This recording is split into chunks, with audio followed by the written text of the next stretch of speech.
ফেব্রুয়ারি রাতেই শেখ মুজিব তার সঙ্গী দুজন সহ সবাইকে সরিয়ে দিয়ে গভর্নর আহসানকে একান্তে অনুরোধ করেন, আপনারা অধিবেশনের নতুন একটি তারিখ যদি এই মাসেই ঘোষণা করেন তাহলে আমার পক্ষে জনসাধারণকে নিরস্ত রাখা সম্ভব হবে।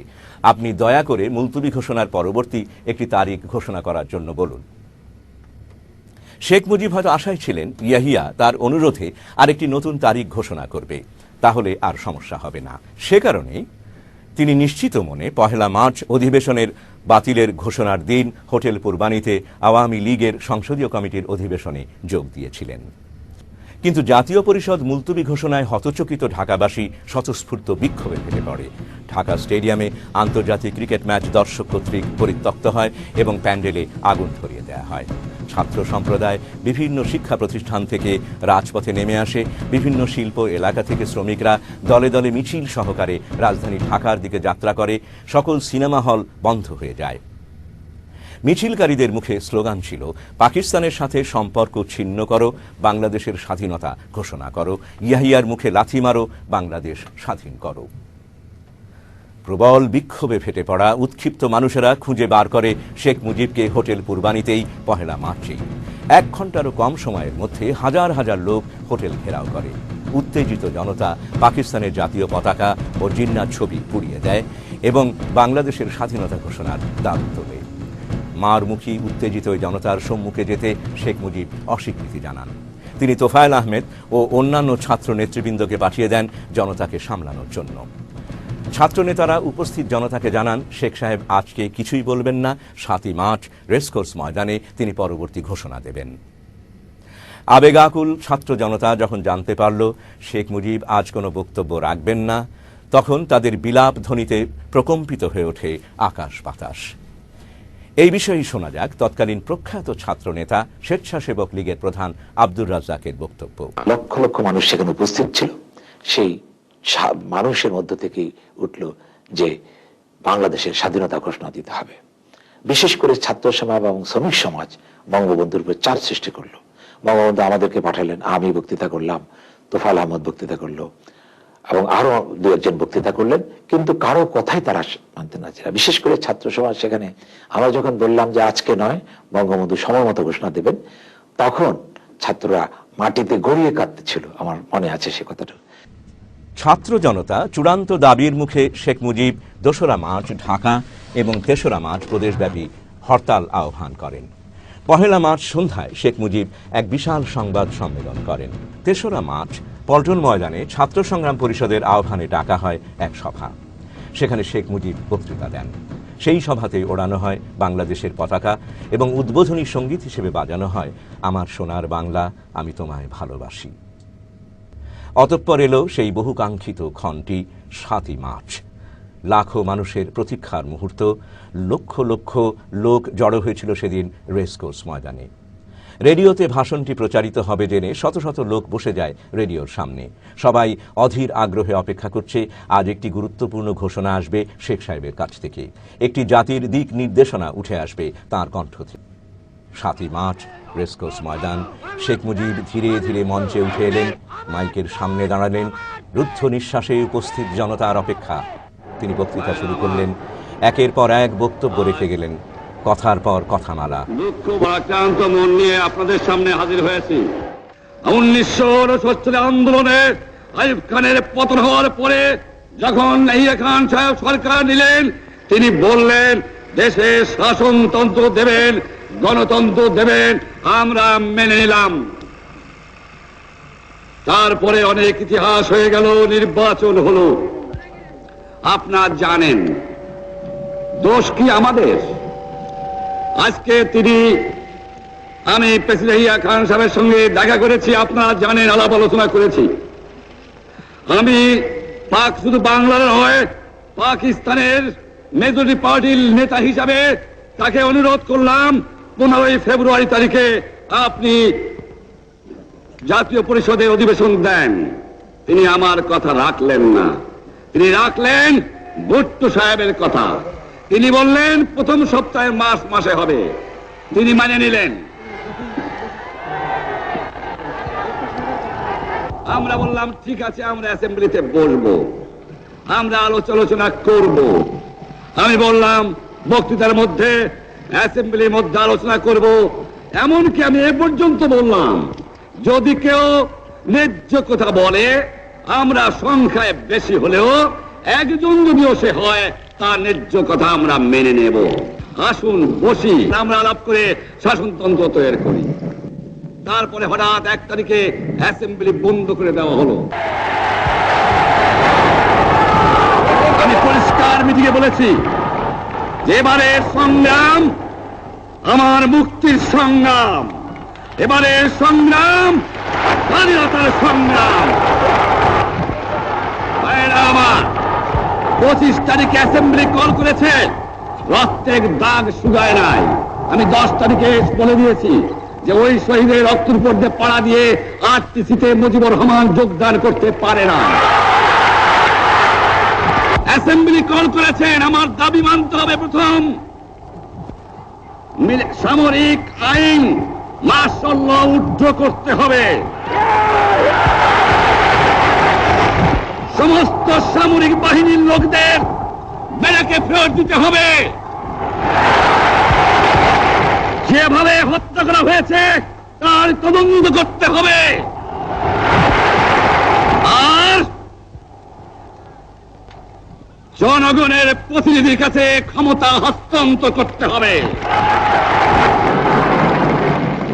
তবে অনুরোধ করছি, আপনারা আমাদের ভাই, আপনারা দেশকে একেবারে জাহান্নামে ধ্বংস করে দিয়েন না।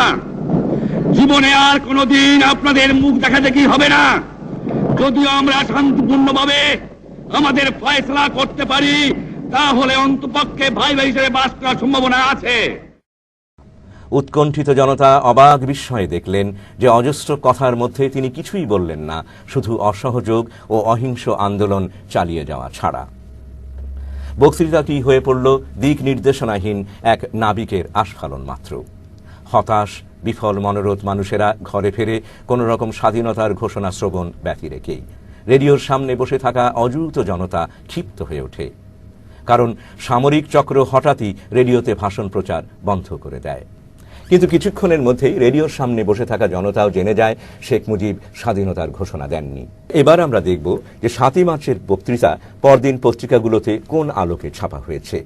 শেখ মুজিব যদি সত্যি স্বাধীনতার ঘোষণা দিয়ে থাকেন, তাহলে পরদিন অর্থাৎ 8ই মার্চ নিশ্চয়ই তা ফলাও করে ছাপা হওয়ার কথা। কিন্তু বাস্তবে তা হয়নি। 8ই মার্চের সমস্ত পত্রিকাগুলোতে রেসকোর্স ময়দানের ভাষণ ফলাও করে ছাপা হলেও স্বাধীনতার ঘোষণার কথা ছিল না কোথাও। আমাদের সামনে রয়েছে তখনকার সবচেয়ে জনপ্রিয় পত্রিকা এবং আওয়ামী লীগের মুখপত্র হিসেবে পরিচিত দৈনিক ইত্তেফাক। ইত্তেফাকের দিকে তাকালে আমরা দেখব স্বাধীনতা ঘোষণার ছিটে ফোঁটাও কোথাও নেই, যা রয়েছে তা বরং উল্টো। দৈনিক ইত্তেফাকের হেডলাইনে রয়েছে, শেখ মুজিব বলেছেন, জাতীয় সংসদে যাওয়ার প্রশ্ন বিবেচনা করতে পারি যদি জাতীয় সংসদে যাবার ব্যাপারে তিনি কতগুলো শর্ত দিয়েছেন। এবার দেখা যাক কি শর্ত মানলে তিনি সংসদে যাবেন। এখানে দেখা যাচ্ছে তিনি 4টি শর্ত দিয়েছেন।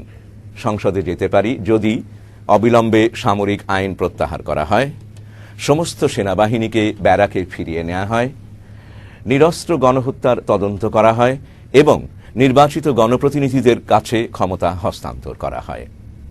এবার আমরা অন্যান্য পত্রিকাতে 7ই মার্চের বক্তৃতাটি কি আলোকে কোন গুরুত্বে ছাপা হয়েছে তা দেখার চেষ্টা করি। পাকিস্তান অবজারভার সংবাদ দিচ্ছে, জেনোসাইড মাস্ট স্টপ। এর পরের সংবাদটি হল, bank offices function as per Sheikh Mujib's directives. অন্য সংবাদটি হল, শেখ মুজিব স্পিক্স। বাংলা দৈনিক পূর্বদেশে হেড নিউজ ছাপা হয়েছে, শেখ মুজিবের ঘোষণা। তারপর সেই দিনেরই আরও একটি সংবাদ, শেখ মুজিবের বিবৃতি। দৈনিক মর্নিং নিউজের সংবাদ ছিল, ট্রান্সফার পাওয়ার ইমিডিয়েটলি মুজিব। অন্যান্য পত্রিকাতেও একই ধরনের সংবাদ সমৃদ্ধ হয়ে বের হয় 8ই মার্চ। কিন্তু 7ই মার্চের ভাষণের পূর্বে দেশের ঘরে ঘরে মানুষের এমন একটি প্রস্তুতি ছিল যে আজ স্বাধীনতার ঘোষণা দেয়া হবে। সেই উদ্দেশ্যে বহু দেশি বিদেশি সাংবাদিকরাও রেসকোর্স ময়দানে এসে জড়ো হন। পুলিশ, বিডিআর, এমনকি আর্মির মধ্যেও ছিল তেমনি একটা গোপন প্রস্তুতি। লক্ষ্য করা যাক, টাঙ্গাইলের তৎকালীন বাঙালি সামরিক অফিসার মুক্তিযুদ্ধে সেক্টর কমান্ডার, স্বাধীনতার পর সামরিক বাহিনীর প্রধান এবং গত শাসনামলে আওয়ামী লীগের এমপি মেজর জেনারেল শফিউল্লাহ এ বিষয়ে কি বক্তব্য রাখেন? 2 তারিখের পরের থেকে যেভাবে নাকি আন্দোলন শুরু হয়েছে, আমরাও কিন্তু we became A part of it. এবং এই প্রেক্ষিতে যখন নাকি আমরা দেখছি যে এক পরিবেশ সৃষ্টি হচ্ছে যে আমাদের একটা পথ নিতেই হবে, একটা রাস্তা ধরতেই হবে, তখন অ্যানাউন্সমেন্ট আসলো যে বঙ্গবন্ধু 7ই মার্চে ভাষণ দেবেন। আমরা সবাই বসে আছি 7ই মার্চের ভাষণ শোনার জন্য। 7ই মার্চ 2-3 লাইন হওয়ার পরে লাইন কাট অফ হয়ে যায়। এর সাথেই আমার কোম্পানি সেদিনই প্রায় বিদ্রোহ করে ফেলে। ওই দিনই অস্ত্র নিয়ে তারা বের হয়ে গেছিলো। প্রায় অনেক কষ্টে তাদেরকে একখানে নিয়ে বসে তাদেরকে বলেছি যে দেখো, এখন পর্যন্ত জানি না ঢাকায় কি হয়েছে, যদি ঘোষণা হয়ে থাকে তাহলে একরকম ব্যবস্থা হবে, যদি না হয় তাহলে এখন পর্যন্ত বোধহয় আমাদের কিছু করা সম্ভব না, উচিত নয়। তারা বলল যে তাহলে ঠিক আছে, দেখি আমরা পরের দিন ঘোষণাটা শুনি, ঘোষণাটা শোনা অথবা জানার ব্যবস্থা করি। পরের দিন ঘোষণাটা প্রচারিত হয়। প্রচারিত হওয়ার সাথে সাথে আমরা বুঝতে পেরেছি যে সময় এখনো আসেনি। এবার আসুন তাহলে আমরা দেখি 7ই মার্চের ভাষণটি স্বাধীনতার ঘোষণা হলে যার সবচেয়ে বেশি ক্ষিপ্ত হয়ে ওঠার কথা, সেই পাকিস্তানের প্রেসিডেন্ট ইয়াহিয়া এই ভাষণ সম্পর্কে কি বলেন। এই ভাষণ শুনে সামরিক জান্তা ইয়াহিয়া বলেন, এই পরিস্থিতিতে এটাই সবচেয়ে উত্তম ভাষণ। অর্থাৎ বাস্তবত পাকিস্তানের সামরিক শাসকেরা 7ই মার্চের ভাষণকে বরং স্বাগতই জানায়। পাকিস্তানি সামরিক শাসকেরা যখন বুঝতে পারল যে 7ই মার্চের ভাষণ তাদের জন্য ক্ষতিকারক কিছু নয়, তখন তারা রেডিওর ওপর থেকে নিষেধাজ্ঞা তুলে 8ই মার্চ সকালে পূর্ণাঙ্গ ভাষণটি প্রচারের অনুমতি দেয়।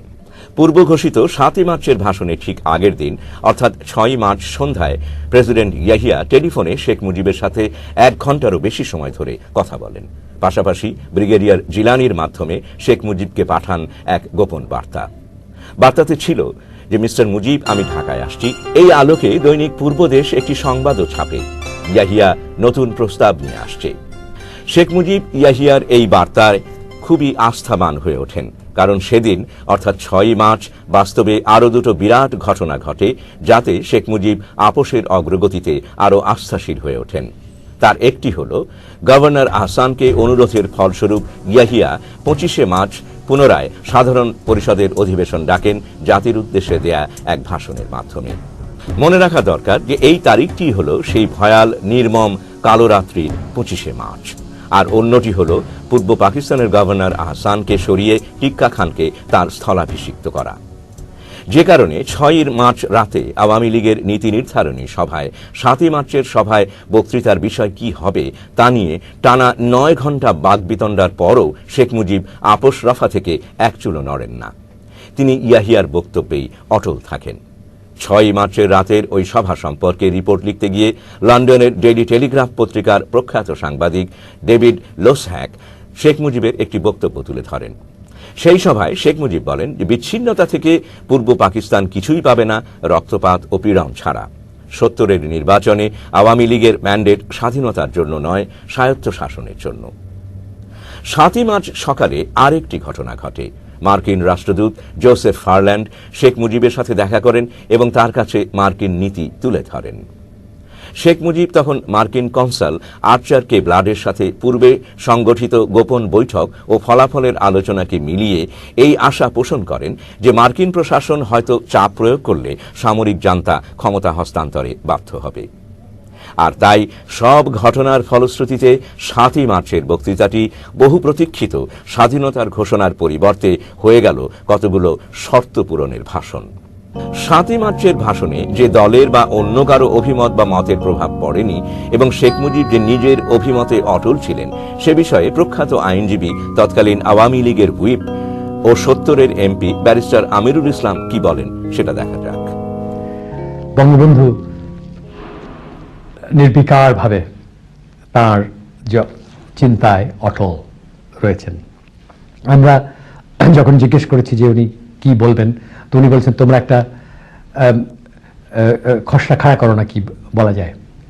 আমরা রাত জেগে জেগে জেগে জেগে অনেক কথা লিখেছিলাম এবং সেগুলো ওনাকে দিয়েওছিলাম। কিন্তু উনি যে বক্তৃতা দিয়েছেন সে বক্তৃতা আমাদের যে লেখা যে সমস্ত কথা ছিল, যেটা আমরা সাংবাদিকদের জন্য বা বিশ্বের জন্য যে তৈরি করেছিলাম, তার থেকে পাকিস্তান থেকে ফেরত আসার পর ডেভিড ফ্রস্টের সাথে সাক্ষাৎকারে শেখ মুজিব 7ই মার্চের ভাষণ সম্পর্কে কি বলেন? ডেভিড ফ্রস্টের সাথে সাক্ষাৎকারে শেখ মুজিব বলেন, ফ্রস্ট যখন জিজ্ঞেস করেন, আপনি যদি বলতেন আমি আজ স্বাধীন বাংলাদেশের ঘোষণা দিচ্ছি, তাহলে কি ঘটত? শেখ মুজিব উত্তরে বলেন, আমি এটা করতে চাইনি, বিশেষ করে ওই দিনটিতে, কেননা সেই সময় তাদের আমি সুযোগ দিতে চাইনি। বিশ্ব বলতো যে মুজিবুর রহমান স্বাধীনতা ঘোষণা করেছে এবং পাল্টা আঘাত হানা ছাড়া আমাদের আর কোনো বিকল্প নেই। আমি চাইছিলাম তারা আমাদের প্রথম আঘাত করুক। এরপর ফ্রস্ট জানতে চাইলেন, কিন্তু আপনি এটা শুরু করতে চাননি?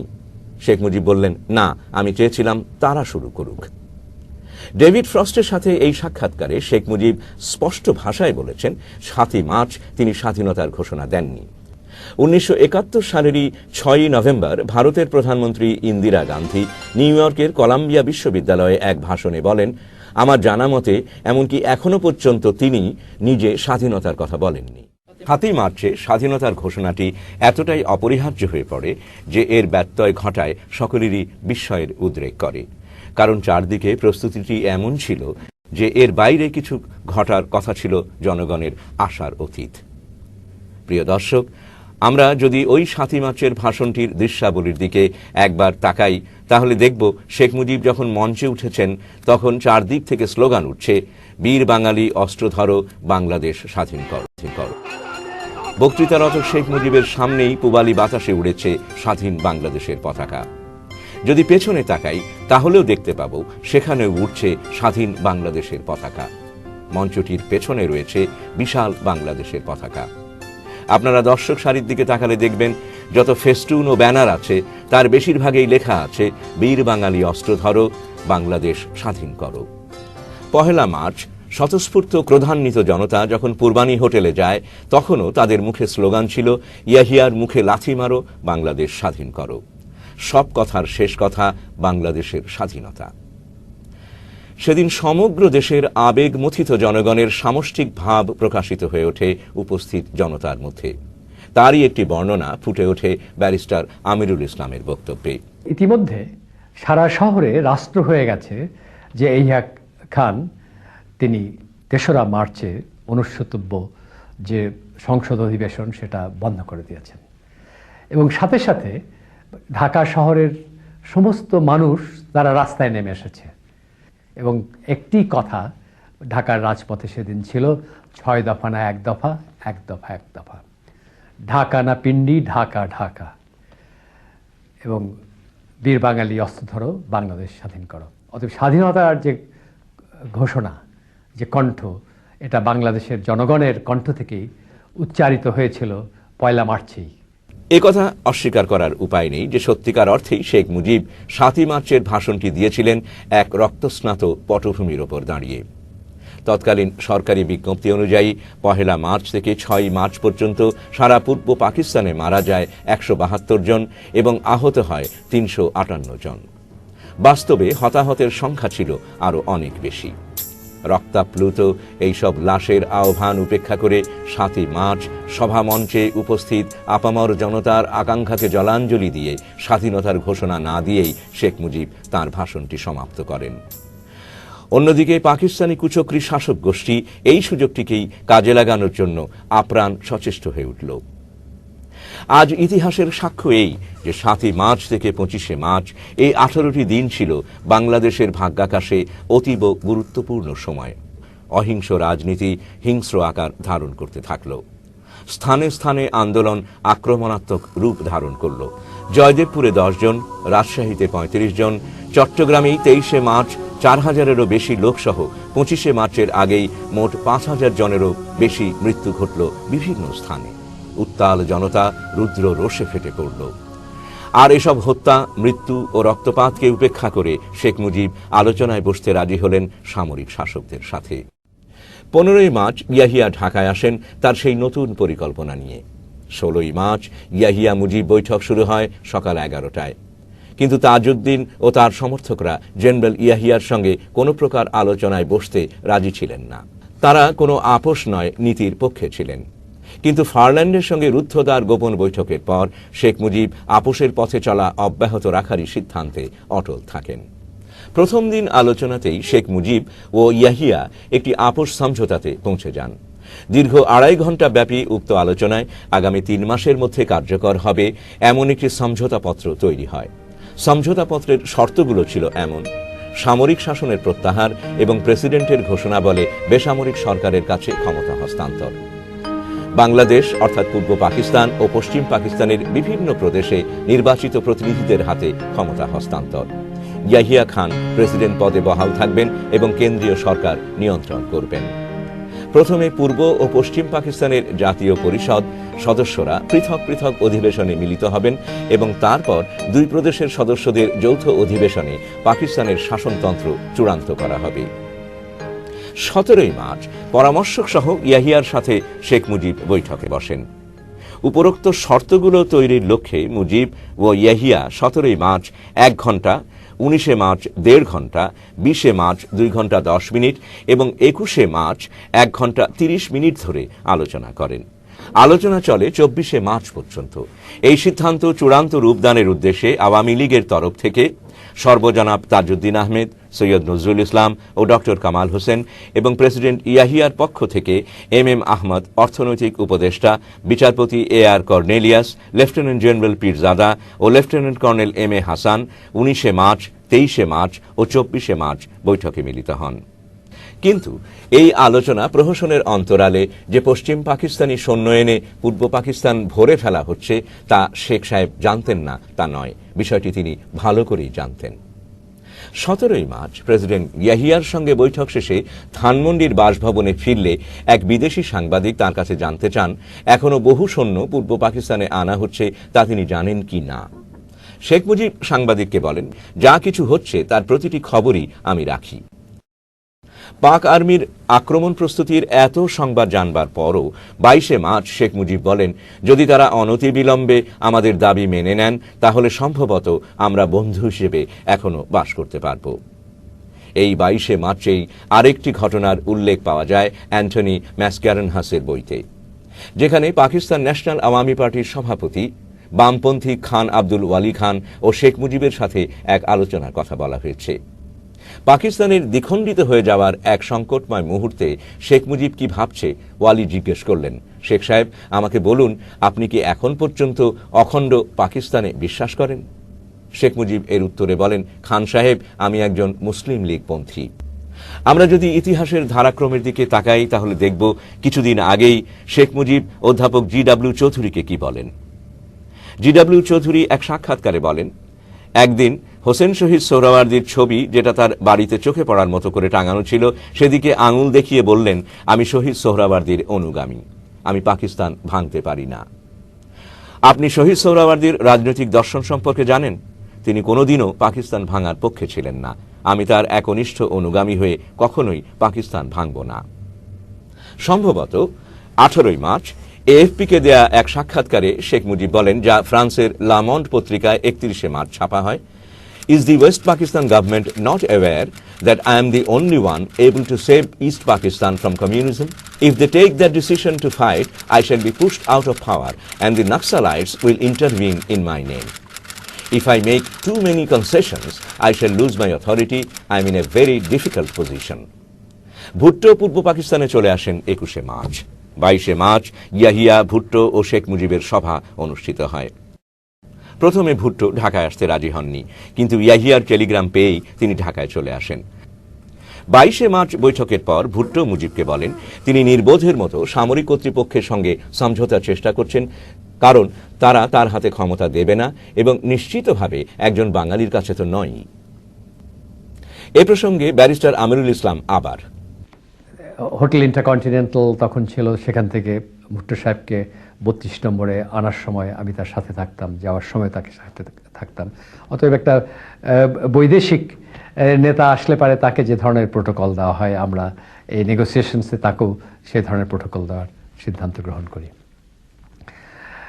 একদিন উনি এই আলোচনা থেকে 32 নম্বর থেকে বেরিয়ে গাড়িতে উঠলেন আমার পাশে বসে। আমি তাকে বললাম যে আপনি এবং বঙ্গবন্ধু শেখ মুজিব আপনারা যদি এই ঐক্যমতের ভিত্তিতে একটি সংবিধান করতে না পারেন তাহলে পরে পাকিস্তান এই গণতন্ত্র প্রতিষ্ঠা করতে পারবেন না, আবার সামরিক শাসনে আন্ডারে পাকিস্তান চলে যাবে। তো উনি আমাকে তখন একটা উত্তর দিলেন যেটা খুব আমার কাছে গুরুত্বপূর্ণ মনে হয়েছিল।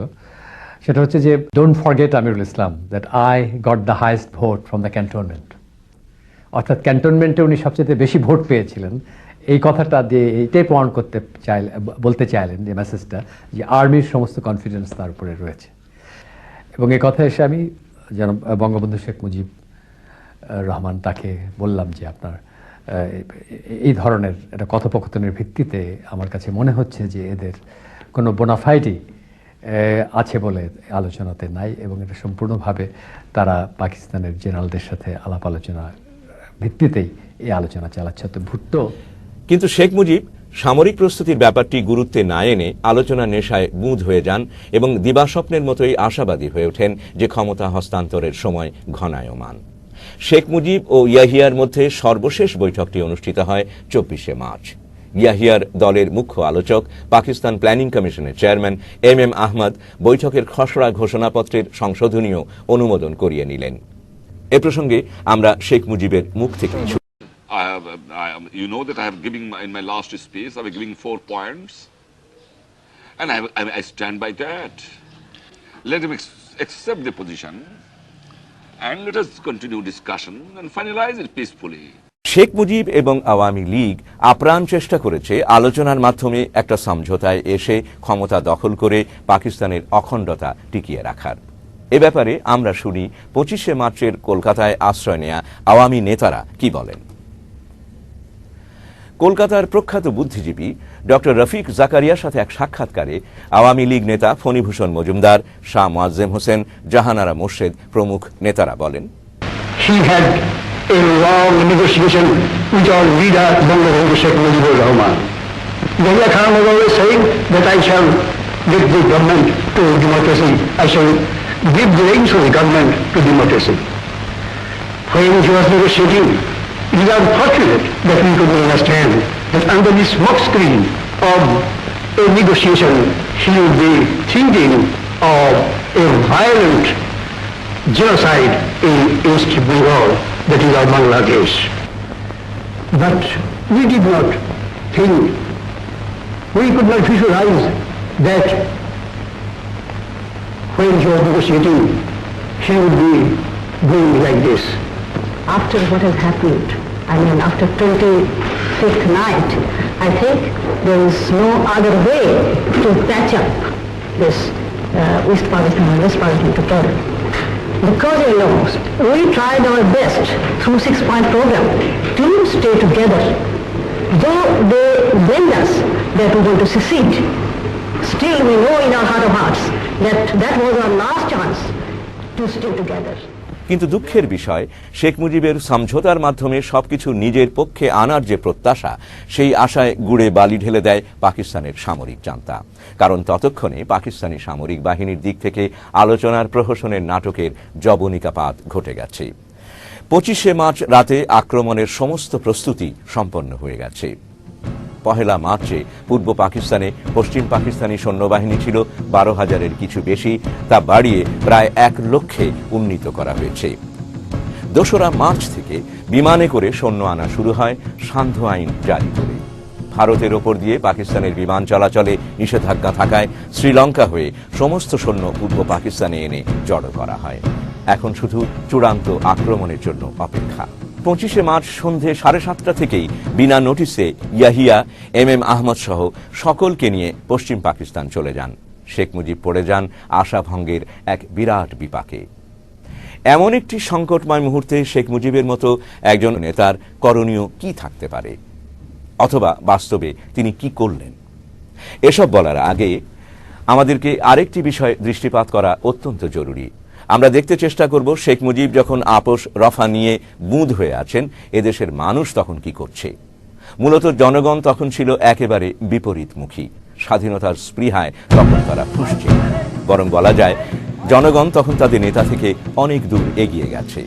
জায়গায় জায়গায় পিকেটিং হচ্ছে, সংঘর্ষ হচ্ছে, সামরিক বাহিনীর গুলিতে বহু জায়গায় অসহযোগ পালনকারীরা মারা যাচ্ছে। ঢাকা বিশ্ববিদ্যালয় সহ বহু জায়গায় ছেলেমেয়েরা রাইফেল প্রশিক্ষণ নিচ্ছে। এত সব যে ঘটছে সবই বিচ্ছিন্নভাবে। এসব ঘটনা ঘটছে কোনো রকম দিক নির্দেশনা ছাড়াই। ছাত্রলীগ নেতারা বিশ্ববিদ্যালয়ে 23শে মার্চে আবারও বাংলাদেশের পতাকা ওড়ায়। আসম আব্দুর রব একটি ছোট্ট মিছিল নিয়ে শেখ মুজিবের বাড়ি গিয়ে বাংলাদেশের পতাকা উড়িয়ে দেন। এতে শেখ মুজিব ছাত্র নেতাদের ওপর খুবই ক্ষিপ্ত হয়ে ওঠেন। তবুও ছাত্রদের নেতৃবৃন্দের একটি অংশ ছিল জঙ্গি এবং বিপ্লবী মনোভাবের, এবং তাদের সঙ্গে ছিল ভারতের ঘনিষ্ঠ যোগাযোগ। যখনই বিপ্লবী কোনো সিদ্ধান্তের প্রয়োজন হতো, শেখ মুজিব সবাইকে থামিয়ে দিয়ে বলতেন, সময় হলে আমি বিপ্লবের ডাক দেব। এই সময় সমগ্র পরিস্থিতি উত্তেজনাপূর্ণ, সংঘর্ষপূর্ণ ও যুদ্ধংদেহী হয়ে ওঠে। অসহযোগ আন্দোলনটি তখন সর্বাত্মক সংঘর্ষে পরিণত হয়েছে। অফিস, আদালত, কলকারখানা সমস্ত কিছু বন্ধ, কোর্ট কাচারি বন্ধ। সচিবালয়ের বাঙালি সচিবরা আওয়ামী লীগের সাথে একাত্মতা ঘোষণা করেছে। রেডিও, টেলিভিশন নামে মাত্র চলছে। চট্টগ্রাম বন্দরে অস্ত্রসহ সোয়াত জাহাজটি এসে ভিড়লে বাঙালি শ্রমিকরা অস্ত্র নামাতে অস্বীকার করে। ঢাকা শহরের প্রতিটি বিল্ডিংয়ের ছাদে তখন বাংলাদেশের পতাকা উঠছে। সারা দেশের প্রস্তুতির এই চিত্রটি স্পষ্ট হয়ে উঠেছে তৎকালীন আওয়ামী স্বেচ্ছাসেবক লীগের প্রধান সাবেক মন্ত্রী বক্তব্যে। আমার মনে আছে গাদা বন্দুক দিয়ে আমরা প্রতি থানায় থানায় ট্রেনিং দিয়েছি। ঢাকা শহরের বিভিন্ন জায়গায় আমরা ট্রেনিং শুরু করেছিলাম, এবং একটা পর্যায়ে আমি বগুড়াতেও গিয়েছিলাম। সেখানে আমার খবর আসছিল যে সেখানে কিছু ডেটোনেটর পাওয়া যাবে, আমরা সেখানেও প্রস্তুতি নেওয়ার জন্য আমি গিয়ে পেয়েছিলাম, এবং সেটা আনার জন্য আমার একটা ডেট ঠিক করেছিলাম। কিন্তু তার আগেই ওই 25শে মার্চ এসে গেল, যে জন্য আমরা সেখানে যেতে পারিনি। অর্থাৎ প্রস্তুতির জন্য যা কিছু করার দরকার আমরা মোটামুটি সেটা সবকিছুই সেদিন করে ফেলেছিলাম। এক পর্যায়ে যখন প্রশ্ন উঠেছিল যে কি করা যায়, তখন আমরা বঙ্গবন্ধুকে বলেছিলাম যে আমরা প্রস্তুত আছি, আমরা ওদের মোকাবেলা করতে পারবো, তার জন্য বাঙালি জাতি প্রস্তুত, আমরা প্রস্তুত, এবং যেদিনই আপনি আনুষ্ঠানিক ঘোষণা দিবেন তার সঙ্গে সঙ্গে আমরা ঠিক করেছি যে প্রত্যেকটা থানা ঘেরাও করে সমস্ত অস্ত্র আমরা নিয়ে নেব। এত ব্যাপক প্রস্তুতির পরও শেখ মুজিব কারো কথাতেই কর্ণপাত না করে সমঝোতার ধারাতেই অটল থাকেন। মৌলানা ভাসানী 23শে মার্চ পল্টন ময়দানে জনসভার ডাক দেন। প্রচার করা হয় সেই দিন মৌলানা ভাসানী স্বাধীন পূর্ব বাংলার ঘোষণা দেবেন। এই সংবাদ পেয়ে শেখ মুজিব শঙ্কিত হয়ে ওঠেন, কিন্তু ভাসানী 23শে মার্চ পল্টনে ভাষণ না দিয়ে চলে গিয়েছিলেন চট্টগ্রাম। এরপর থেকে সবকিছু অন্ধকার, সংযোগহীন। সবচেয়ে বিস্ময়কর ব্যাপার হলো বিকেলের মধ্যেই শেখ মুজিব নিশ্চিত হয়ে যান আক্রমণ হচ্ছে। 24শে মার্চ গোয়েন্দা সূত্র আওয়ামী লীগকে পাকিস্তান সেনাবাহিনীর হামলার কথা জানিয়ে দেয়। জেনারেল ওসমানী ধানমন্ডির বাসভবনে আসেন শেখ মুজিবের সঙ্গে দেখা করতে, এবং তিনিও তাকে একই তথ্য দেন। 25শে মার্চ সন্ধ্যাতেই মুজিব জেনে যান ইয়াহিয়া ঢাকা ছেড়ে চলে গেছেন। সন্ধ্যা 7টায় ইয়াহিয়া পৌঁছন তেজগাঁও বিমানবন্দরে। সেখান থেকেই তাকে জানানো হয় সেই সংবাদ। এ কে খন্দকার ইয়াহিয়াকে যেতে দেখেন এবং টেলিফোনে আওয়ামী লীগ নেতাদের সে কথা জানান।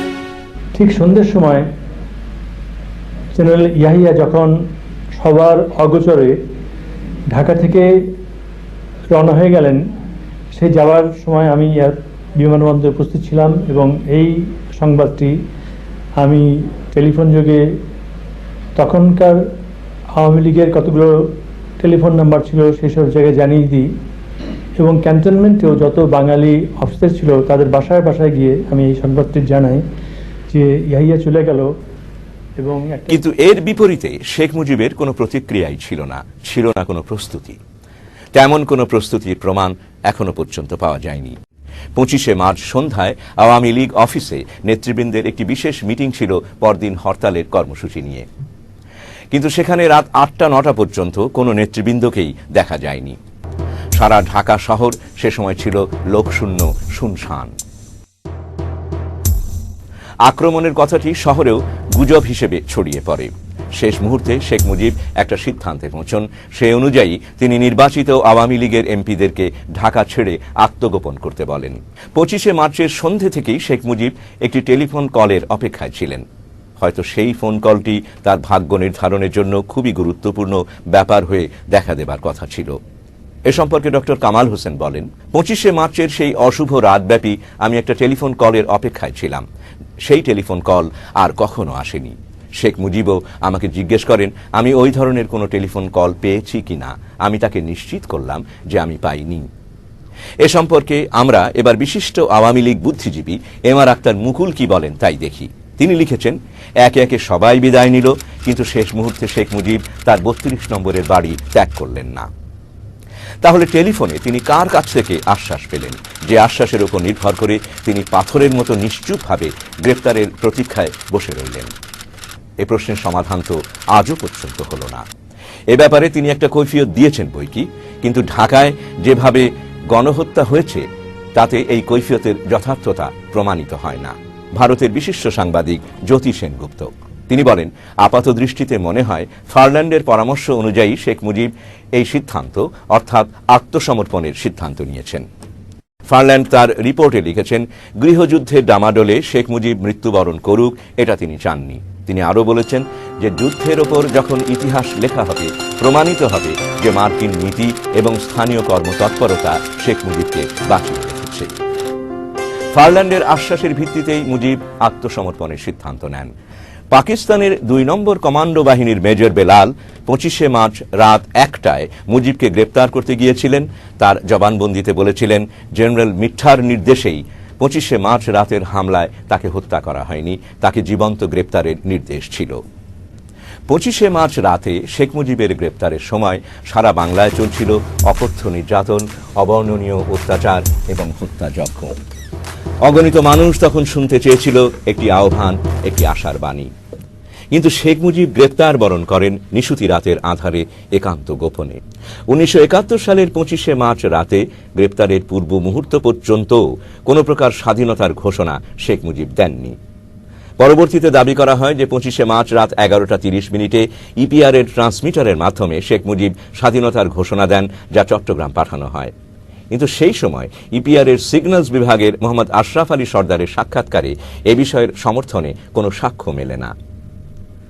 আশরাফ আলী বলেন, সেদিন আমরা কিছু একটা সংবাদ আসবে বলে বসেছিলাম, কিন্তু তা আসেনি। অতএব চট্টগ্রামে জহুর আহমেদ চৌধুরীর কাছে স্বাধীনতার ঘোষণা পাঠানো হয়েছে বলে যে দাবি করা হয় তা সর্বৈব মিথ্যা। কারণ সেদিন চট্টগ্রামের সাথে টেলিফোন যোগাযোগ ছিল বিচ্ছিন্ন। ক্যাপ্টেন রফিকুল ইসলামের বক্তব্যে আছে, সে রাতে তিনি ঢাকায় পিলখানার সাথে কোনো যোগাযোগ করতে পারছিলেন না। এমনটি কোনোদিন ঘটেনি। তারপরও আজ একথা পরিষ্কার যে শেখ মুজিবুর রহমান ইচ্ছে করলে বহুভাবেই স্বাধীনতার ঘোষণা দিতে পারতেন।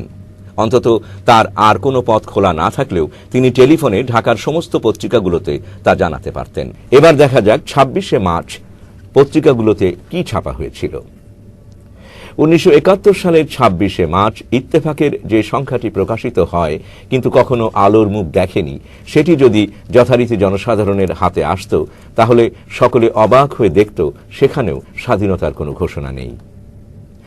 এখন আপনাদের সামনে ইত্তেফাকের সেই বিরল কপিটির প্রথম পাতা প্রদর্শিত হচ্ছে। আপনারা দেখছেন শেখ মুজিব বলেছেন এই গণহত্যা বন্ধ করো, আর 27শে মার্চ তিনি হরতাল ডেকেছেন। 26শে মার্চ চট্টগ্রাম মুক্ত থাকায় সেখানকার পত্রিকাগুলো যথারীতি প্রকাশিত হয়, কিন্তু আশ্চর্যের বিষয় সেখানেও স্বাধীনতা ঘোষণার কোনো চিহ্ন আমাদের কাছে পরিলক্ষিত হয় না। অন্তত রাত 11:30টায় ঢাকার পিলখানা থেকে শেখ মুজিব কর্তৃক স্বাধীনতার ঘোষণা চট্টগ্রাম গিয়ে পৌঁছলে তা সেখানকার দৈনিকগুলোতে হেডলাইন হয়ে আসার কথা ছিল। এবার আমরা দেখি সেদিন চট্টগ্রাম থেকে প্রকাশিত পত্রিকাতে কি ছিল। চট্টগ্রাম থেকে প্রকাশিত পিপলস ভিউ পত্রিকার প্রথম পৃষ্ঠার হেডলাইনে ছিল, মুজিব কলস ফর জেনারেল স্ট্রাইকস টুমরো। অর্থাৎ পুরো পত্রিকার কোথাও স্বাধীনতার ঘোষণার কথা নেই। আজ ইতিহাসের কণ্ঠস্বর থেকে এই আওয়াজে বেরিয়ে আসছে যে শেখ মুজিব যদি 7ই মার্চ বা তার পরবর্তীতে স্বাধীনতার ঘোষণা দিতেন, দুঃখজনকভাবে তাহলে 30 লাখ নিরীহ মানুষ মারা যেত না, 2.5 লক্ষ মহিলা ধর্ষিতা হতো না, রক্তপাতহীন দ্রুত এক বিপ্লবের মাধ্যমেই বাংলাদেশের স্বাধীনতা অর্জিত হতো এবং অবিশ্বাস্য রকম কম সময়ের মধ্যেই তা ঘটত। তখনকার রাজনৈতিক নেতাদের হঠকারী সিদ্ধান্ত এবং বলা যায় নীরব সমর্থনের সুযোগেই পাকিস্তানি আর্মিরা দীর্ঘ প্রস্তুতি নিয়ে 25শে মার্চ রাতে রাজারবাগ পুলিশ ক্যাম্প, বিডিআর ও বাংলাভাষী সৈনিকদের ওপর আক্রমণ চালায়। শত শত লাশ তখন রাস্তায় রাস্তায়, আনাচে কানাচে, বাড়িঘরগুলো পুড়ছে, চারদিক ছারখার। সে এক নারকীয় দৃশ্য। ডেইলি টেলিগ্রাফে 30শে মার্চ সাইমন ড্রিং এর রিপোর্ট। আত্মসমর্পণের আগে শেখ মুজিব তার আস্থাভাজন এক সহকর্মীকে বলেন, আমি যদি পালিয়ে থাকি তাহলে সৈন্যবাহিনী আমাকে খুঁজে বার করার জন্য সমগ্র ঢাকা নগরীকে পুড়িয়ে দেবে। ঢাকা শহরের চারদিকে প্রজ্বলিত এই লেলিহান শিখা আসলে শেখ মুজিবের ওই বক্তব্যকেই জ্বালিয়ে পুড়িয়ে ভস্মে পরিণত করেছে। ঢাকা শহরের এই চিত্রের সম্মুখে যদি শেখ মুজিবকে দাঁড় করানো যেত তাহলে তিনি লজ্জায় দুঃখে কুঁকড়ে যেতেন কিনা জানি না, কিন্তু এদেশের মানুষ তখন সেই অগ্ন্যুৎপাতের ভেতর দিয়েই, এই গুলির ভেতর দিয়েই মরিয়া হয়ে পালাচ্ছিল। ইতিহাসের নির্মম পরিহাস এই যে আওয়ামী লীগের সমস্ত শীর্ষ নেতাই এই সময় কোন রকম তৎপরতাবিহীনভাবে হাজার হাজার পলায়নপর মানুষের কাতারে সামিল হয়েই এই শহর থেকে নিষ্ক্রান্ত হতে বাধ্য হন। জাতির সেই ক্রান্তি লগ্নে আতঙ্কিত, উদ্ভ্রান্ত ও দিগ্ভ্রান্ত মানুষেরা যখন ছুটে পালাচ্ছে, ঠিক সেই মুহূর্তে এক অজ্ঞাত স্থান থেকে সেই কণ্ঠস্বরটি ভেসে আসে এক ঐশ্বরিক দিক নির্দেশনার মতো। কিন্তু যার কণ্ঠ থেকে এই ঘোষণাটি তারা শুনতে চেয়েছিল সেটি এই কণ্ঠস্বর নয়, এটি অন্য এক কণ্ঠস্বর। আবেগমথিত দেশমাতৃকার প্রতি নিবেদিত গভীর দৃঢ়তায় পরিপূর্ণ কণ্ঠস্বরটি থেকে যা উচ্চারিত হয়েছিল সেটি ছিল প্রকৃত অর্থে ডিক্লারেশন অফ ইন্ডিপেন্ডেন্স বা স্বাধীনতার ঘোষণা। জিয়াউর রহমান কালুরঘাট বেতার কেন্দ্র থেকে প্রথম যে ঘোষণাটি দেন, এক রহস্যজনক কারণে তার সমস্ত কপি নষ্ট করে ফেলা হয়। কিন্তু সেই সময়ে চট্টগ্রামেরই এক সাংবাদিকের স্মৃতি থেকে প্রায় হুবহু যে ঘোষণাটি পাওয়া যায় সেটি হল, I, Major Zia, head of the Provisional Revolutionary Government of Bangladesh, do hereby declare war of independence against Pakistani occupation army.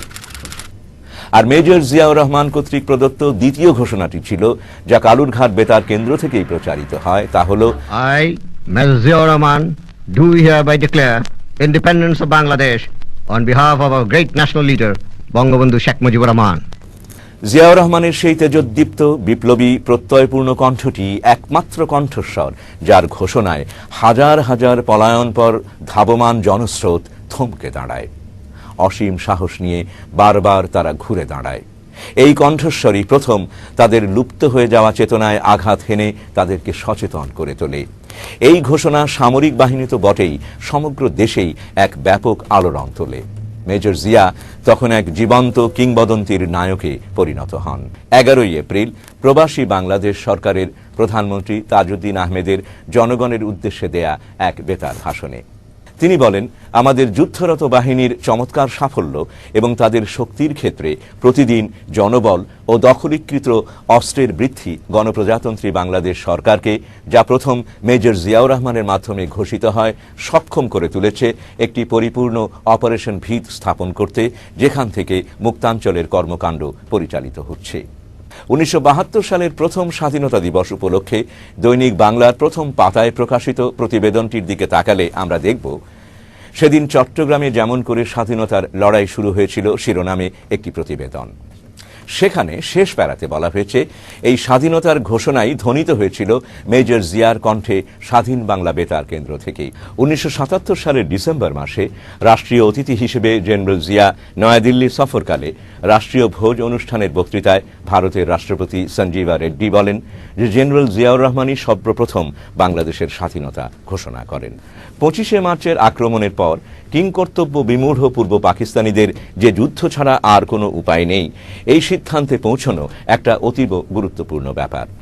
25শে মার্চের রাত 11:30টায় পাকিস্তান বাহিনীর আক্রমণের সংবাদ পাবার সাথে সাথেই জিয়াউর রহমান এই বিরল সিদ্ধান্তটি নিতে পেরেছিলেন। আই রিভল্ট শব্দটি এতই দ্ব্যর্থহীন হয়ে পড়ে যে তার অধীনস্থ সৈন্যরাও আর কোনো রকম দ্বিরুক্তি না করে তার নির্দেশ পালনে ঘুরে দাঁড়ায়। সেখানে অবস্থিত সমস্ত পাকিস্তানি অফিসারকে জিয়া গ্রেপ্তার করেন। তার কমান্ডিং অফিসার জান জুয়াকেও ধরে এনে বন্দী করেন। আক্রমণের ওইরকম একটা নাজুক অবস্থাতেই যুদ্ধ শুরু করাও সে সময়ের বিধ্বস্ত প্রেক্ষাপটে একটা আমূল পরিবর্তন এনে দেয় এবং একটা গভীর আত্মপ্রত্যয়ের সঞ্চার করে সবার মধ্যে। 1971 সালের 4 এপ্রিল হবিগঞ্জের মাধবপুর তেলিয়াপাড়া চা বাগানে প্রতিরোধ যুদ্ধের নেতারা বৈঠকে মিলিত হন। তারা সেখানেই বসে গঠন করেন জাতীয় মুক্তি ফৌজ। জেনারেল ওসমানীকে সর্বাধিনায়ক নির্বাচিত করে 11 জন সামরিক অফিসারকে সেক্টর কমান্ডার নিযুক্ত করা হয়। 2 এপ্রিল জনাব তাজউদ্দিন ও ব্যারিস্টার আমিরুল ইসলাম বহু বিপদসংকুল পথ পেরিয়ে দিল্লি গিয়ে হাজির হন। তাদের সাথে ভারতের তৎকালীন প্রধানমন্ত্রী ইন্দিরা গান্ধীর সাক্ষাতের ব্যবস্থা হয়। তাজউদ্দিন সেখানে 8 এপ্রিল পর্যন্ত অবস্থান করে ইন্দিরার সাথে মৌলিক বিষয়গুলোতে একটা সমঝোতায় পৌঁছন এবং সেখানে 7 দফার একটি গোপন চুক্তি স্বাক্ষরিত হয়। 10 এপ্রিল বাংলাদেশের স্বাধীনতা ঘোষণাপত্র ও প্রবাসী বাংলাদেশ সরকারের পরিপূর্ণ কাঠামোটি নির্ধারিত হয়। 11 এপ্রিল প্রবাসী বাংলাদেশ সরকারের প্রধানমন্ত্রী এক বেতার ভাষণে মেজর জিয়াউর রহমান, মেজর শফিউল্লাহ ও মেজর খালেদ মুশাররফকে যথাক্রমে চট্টগ্রাম, নোয়াখালী অঞ্চল, ময়মনসিংহ টাঙ্গাইল অঞ্চল এবং সিলেট কুমিল্লা অঞ্চলের সেক্টর কমান্ডার হিসেবে দায়িত্বভার প্রদানের কথা ঘোষণা করেন। পরবর্তীতে পুরো রণাঙ্গনকে মোট 11টি সেক্টরে ভাগ করা হয়। 17 এপ্রিল প্রচুর বিদেশি সাংবাদিকদের উপস্থিতিতে স্বাধীন বাংলাদেশের প্রবাসী সরকারের ঘোষণা দেয়া হয়। স্বাধীনতা যুদ্ধের এই পুরো 9টি মাস ধরে অতিক্রান্ত পরিস্থিতির আরেকটি ভিন্ন চিত্র আমাদেরকে এখানে তুলে ধরতেই হচ্ছে। স্বাধীনতা যুদ্ধের নেতৃত্ব দানকারী বলে দাবিদার আওয়ামী লীগের কেন্দ্রীয় নেতারা কেউই স্বাধীনতা যুদ্ধে নিজে হাতে অস্ত্র তুলে নেননি, নিজেদের জীবন বলিদান করেননি এবং যুদ্ধে সরাসরি অংশগ্রহণ করেন। এরকম একটি পরিকল্পনায় লিপ্ত হবে তা বহু আগে থেকেই তার পরিকল্পনাতে ছিল এবং সে কারণেই বেগম মুজিবকে সামরিক ভাতা দিয়ে ঢাকা শহরে রাখা হয়েছিল। এখানে মনে রাখা দরকার, ডক্টর কামাল হোসেন ফারল্যান্ডের এই ষড়যন্ত্রের সাথে জড়িত ছিলেন। তাই তিনিও গ্রেপ্তার হয়ে শেখ মুজিবের সঙ্গে একই সাথে পশ্চিম পাকিস্তান যান এবং আশ্চর্যজনকভাবে স্বাধীনতার পর শেখ মুজিবের সাথে আবার একই সঙ্গে একই বিমানে ফেরত আসেন। এবার আমরা মুক্তিযুদ্ধের আরেকটি গুরুত্বপূর্ণ দিক সম্পর্কে আলোকপাত করব, কারণ মুক্তিযুদ্ধের গতি প্রকৃতি বুঝতে হলে এই দিকটিও অত্যন্ত জরুরি। মুক্তিযুদ্ধ শুরু হওয়ার বহু আগে থেকেই ভারতের এদেশে খুব তৎপর ছিল। তাদের হয়ে যারা এদেশে কাজ করতেন তাদের মধ্যে চিত্তরঞ্জন সুতার ছিলেন বেশ তৎপর। মুক্তিযুদ্ধ শুরু হওয়ার পর তাজউদ্দিনের প্রধানমন্ত্রীত্বে যখন প্রবাসী বাংলাদেশ সরকার গঠিত হয় এবং তার নিয়ন্ত্রণেই মুক্তিযুদ্ধ চলছিল, এই যুব নেতারা এতে খুবই ক্ষুব্ধ হয়ে পড়েন। সেই সময় এই চিত্তরঞ্জন সুতারই আবার তাদেরকে বলেন, আপনারা পিছিয়ে থাকবেন কেন? এই সুতারের বাসাতেই জেনারেল উবানের সাথে 4 ছাত্র ও যুব নেতার সভা হয়। এরা হলেন সিরাজুল আলম খান, আব্দুর রাজ্জাক, শেখ ফজলুল হক মনি এবং তোফায়েল আহমেদ। আলোচনার বিষয়ে আসার আগে আমরা মুক্তিযোদ্ধা রিক্রুট করার ব্যাপারে একটু বলে নিতে চাই। আওয়ামী লীগ প্রথম থেকেই সিদ্ধান্ত নেয় স্থানীয় আওয়ামী লীগ নেতার ছাড়পত্র ছাড়া কেউ মুক্তিযুদ্ধে যেতে পারবে না। সেই নিয়মে রিক্রুট করা হলেও অন্য দলের লোকও প্রচুর পরিমাণে ঢুকে যাচ্ছিল এবং ঢুকছিল বামপন্থীরাও, এবং তারা বেশ ভালোভাবেই কাজ করছিল। এই যুবনেতাদের প্রথম অভিযোগ অন্য দলের এই মুক্তিযোদ্ধাদের বিরুদ্ধেই। উবানকে এই যুবনেতারা বলেন, স্যার, আমরা আপনাদের কাছ থেকে আশা করি না যে গত 25 বছরে আমরা যা অর্জন করেছি নকশালি ও মার্ক্সবাদীদের ট্রেনিংও তাদের হাতে অস্ত্র তুলে দিয়ে সেটা শেষ করে দেবেন। জেনারেল উবান যুবনেতাদের সাথে একমত হন। ভারত সরকারের নির্দেশে ও ভারতীয় সামরিক বাহিনীর প্রধান স্যাম ম্যানেকশর সরাসরি তত্ত্বাবধানে তৈরি হয় মুজিব বাহিনী। জেনারেল উবান ছিলেন এদের ট্রেনিং ও প্রস্তুতির দায়িত্বে। এছাড়া ম্যানেকশো ছাড়া আর কারো নির্দেশ তিনি মানতেন না, এমনকি জেনারেল অরোরারও নয়। এজন্য এদেরকে বলা হতো স্যামের ছেলেরা। মুজিব বাহিনীর ট্রেনিং প্রাপ্তরা বাংলাদেশে ঢোকে। এরা বিভিন্ন মুক্তিযোদ্ধা ক্যাম্পে অবস্থান নিয়ে আওয়ামী লীগ ও বামপন্থী মুক্তিযোদ্ধাদের তালিকা তৈরি করে। মুজিব বাহিনীর শেখ ফজলুল হক মনির গ্রুপ অনেক জায়গাতেই ব্রাশ ফায়ার করে বহু মুক্তিযোদ্ধাকে হত্যা করে এবং মুজিব বাহিনীর লক্ষ্যের এই তীব্রতা ও নিষ্ঠুরতার বিষয়টি আরও স্পষ্ট হয়ে উঠবে আব্দুর রাজ্জাকের দেয়া প্রামাণ্যচিত্রের সেই সাক্ষাৎকারটিতে।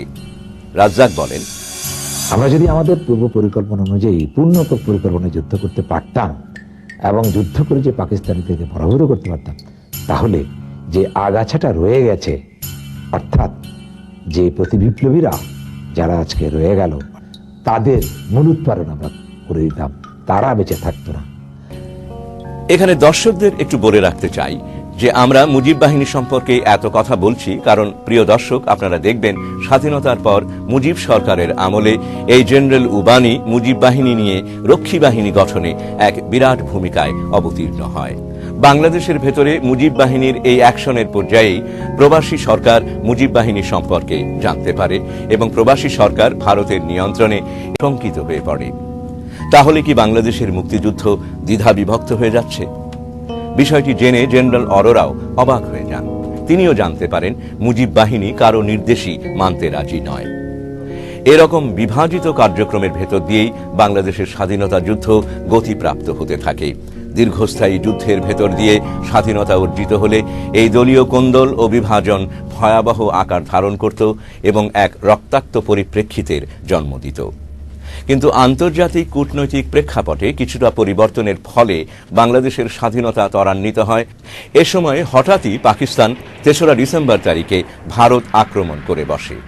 ভারত সেই সুযোগটি লুফে নেয়। ভারত পাকিস্তানের বিরুদ্ধে যুদ্ধ ঘোষণা করে। ভারত বাংলাদেশ প্রবাসী সরকারের সাথে এক চুক্তির মাধ্যমে যৌথ বাহিনী গঠন করে এবং মুক্তিবাহিনীর সাথে একযোগে বাংলাদেশের ভূখণ্ডে প্রবেশ করে। স্থলপথে ও আকাশপথে যৌথ বাহিনীর ব্যাপক আক্রমণের ফলে অতি দ্রুতই পাক বাহিনী হটে যেতে শুরু করে। 16 ডিসেম্বর রেসকোর্স ময়দানে যৌথ বাহিনীর সাথে আত্মসমর্পণের দলিল স্বাক্ষরিত হয়। দলিলটিতে স্বাক্ষর করেন মিত্র বাহিনীর পক্ষে লেফটেন্যান্ট জেনারেল অরোরা এবং পাকিস্তান বাহিনীর পক্ষে লেফটেন্যান্ট জেনারেল নিয়াজি। কিন্তু সবচেয়ে বিস্ময়কর ও হতবাক করা ব্যাপারটি হল যে আত্মসমর্পণ দলিল স্বাক্ষরের সময় বাংলাদেশের তরফ থেকে সরকারি বা বেসরকারি কোনো বিশেষ ব্যক্তি উপস্থিত ছিলেন না। প্রবাসী বাংলাদেশ সরকারের অস্থায়ী রাষ্ট্রপতি সৈয়দ নজরুল ইসলাম, প্রধানমন্ত্রী তাজউদ্দিন আহমেদ বা অন্য কোনো মন্ত্রী সেখানে উপস্থিত ছিলেন না। এমনকি মুক্তিযুদ্ধের সর্বাধিনায়ক জেনারেল এমএজি ওসমানীও সেখানে উপস্থিত হতে পারেননি, কারণ তার হেলিকপ্টারটি সিলেটে গুলিবিদ্ধ করে ভূপাতিত করা হয়। এইভাবে বাংলাদেশের সমস্ত প্রধান ব্যক্তিত্বকে অনুপস্থিত রেখে অত্যন্ত তাড়াহুড়োর মধ্যে দিয়ে আত্মসমর্পণের দলিল স্বাক্ষর কাজ সম্পন্ন হয়। ফলে বাংলাদেশ ঐতিহাসিকভাবে স্বাধীনতা অর্জন করে। এই বিষয়টি বাংলাদেশের জনগণের মধ্যে কিছুটা হরষে বিষ ঢেলে দেয়। তবুও এভাবেই অর্জিত হয় বহুকাঙ্ক্ষিত দেশের অমর স্বাধীনতা। স্বাধীনতা অর্জনের উল্লাসে হাজার হাজার মানুষ রাস্তায় নেমে আসে। স্রোতের মতো, বন্যার মতো বহমান মানুষেরা উল্লাসে ফেটে পড়ে। শত সহস্র মানুষের আত্মত্যাগে রক্তস্রোতে অর্জিত আমাদের এই স্বাধীনতা।